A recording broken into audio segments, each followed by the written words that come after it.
ទេសនិកជនជាទីគោរពនិងជាទីមេត្រីពិតជាមានរឿងមួយដែលល្អមែនទែននិងគួរឲ្យកោតសរសើរមែនទែនដែលកូនខ្មែរចំនួន5នាក់គាត់ចេញទៅប្រកួតគណិតវិទ្យាអូឡ িম্প យ៉ាតអន្តរជាតិហ្នឹងគឺទទួលបានពានរង្វាន់ទាំង5នាក់តែម្ដង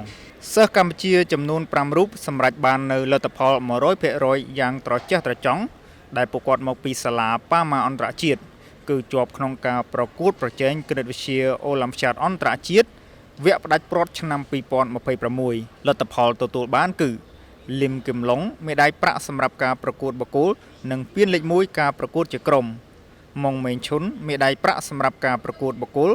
ច័ន្ទរងរតរិទ្ធនីមេដាយប្រាក់សម្រាប់ការប្រកួតបុគ្គលប៉ក់គឹមស៊ន់មេដាយសម្រិទ្ធសម្រាប់ការប្រកួតបុគ្គលនិងលឹមគីហ៊ួយពានលេខ1ការប្រកួតជាក្រុមលោកច័ន្ទសុកសំរងប្រធានផ្នែកមធ្យមសិក្សាកម្មវិធីសិក្សាអន្តរជាតិបានឲ្យដឹងថាការប្រកួតប្រជែងគណិតវិទ្យាអូឡ িম্প យ៉ាតអន្តរជាតិនេះសំណួរទាំងអស់គឺត្រូវបានរៀបចំឡើងដោយសាស្ត្រាចារ្យគណិតវិទ្យាល្បីៗរបស់ប្រទេសវៀតណាមរួមជាមួយអតីតជ័យលាភីគណិតវិទ្យាអូឡ িম্প យ៉ាតទូទាំងពិភពលោករបស់ប្រទេសវៀតណាមការប្រកួតវគ្គផ្ដាច់ព្រាត់ឆ្នាំ2026នេះគឺមានការចូលរួមពីសំណាក់សិស្សឆ្នើមមកពី16ប្រទេសកាលពីវគ្គជម្រុះនិងវគ្គផ្ដាច់ព្រាត់មានចំនួន9ប្រទេសបានចូលរួមការប្រកួតនេះដែរគឺធ្វើឡើងនៅទីក្រុងដាណាងប្រទេសវៀតណាមចាប់ពីថ្ងៃទី5ដល់ថ្ងៃទី8ខែមីនាឆ្នាំ2026តកតងជាមួយការប្រកួតគណិតវិទ្យាអន្តរជាតិអូឡ িম্প យ៉ាតនៅទីក្រុងដាណាងប្រទេសវៀតណាមនេះគឺយើងបានបញ្ជូនសិស្សឆ្នើមរបស់យើងចំនួន5នាក់មានសិស្សឈ្មោះលីមគឹមឡុងសិស្សឈ្មោះម៉ុងមេងឈុនសិស្សឈ្មោះច័ន្ទរងរតធានីសិស្សឈ្មោះលឹមគីហ៊ួយនិងសិស្សឈ្មោះប៉ុកគឹមស៊ន់ហើយការប្រកួតប្រជែងនៅទីក្រុងដាណាងប្រទេសវៀតណាមនេះគឺប្រព្រឹត្តឡើងនៅថ្ងៃទី5ដល់ថ្ងៃទី8ខែមីនាឆ្នាំ2026លោកផុនហុកឡាំស្ថាបនិកសាលាប៉ាម៉ាអន្តរជាតិបានឲ្យដឹងថាសាលាប៉ាម៉ាអន្តរជាតិពិតជាមានមោទនភាពក្រៃលែងព្រោះសិស្សរៀនពេញម៉ោងកម្មវិធីជាតិនិងកម្មវិធីអន្តរជាតិនៃរដ្ឋាភិបាលប្រទេសអូស្ត្រាលីខាងលិចដែលលើកនេះសិស្សចូលរួមប្រកួត5នាក់ជាប់ទាំង5នាក់បាទក្នុងនាមជាគណៈគ្រប់គ្រងសាលាខ្ញុំពិតជាមានមោទនភាពមែនទែនសម្រាប់សិស្សដែលបានចូលរួមប្រកួតទាំង5នាក់ហើយជាប់ទាំងអស់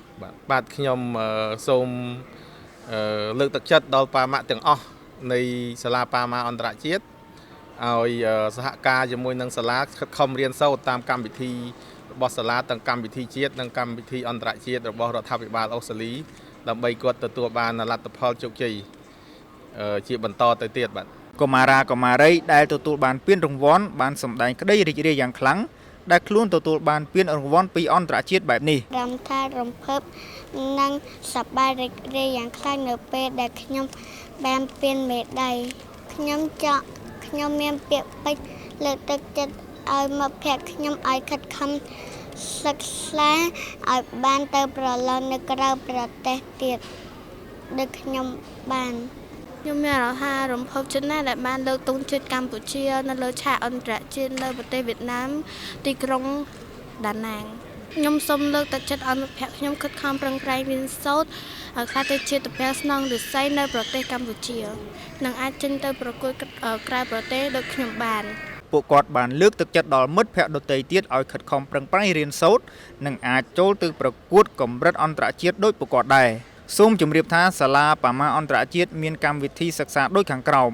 1. កម្មវិធីជាតិពិសេសចំណេះដឹងទូទៅខ្មែរ 2. កម្មវិធីអន្តរជាតិទទួលស្គាល់ពីប្រទេសអូស្ត្រាលី 3. កម្មវិធីបំប៉នខ្មែរគណិតរូបគីមីពីមត្តេយ្យដល់ថ្នាក់ទី12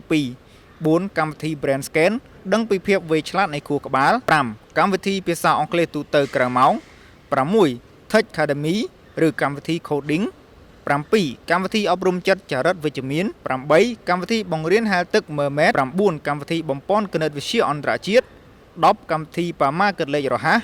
11. កម្មវិធីកុំព្យូទ័រពីថ្នាក់ទី1ដល់ថ្នាក់ទី12 12. ក្លឹបការ៉ាតេប៉ាម៉ា 13. កម្មវិធីភាសាចិន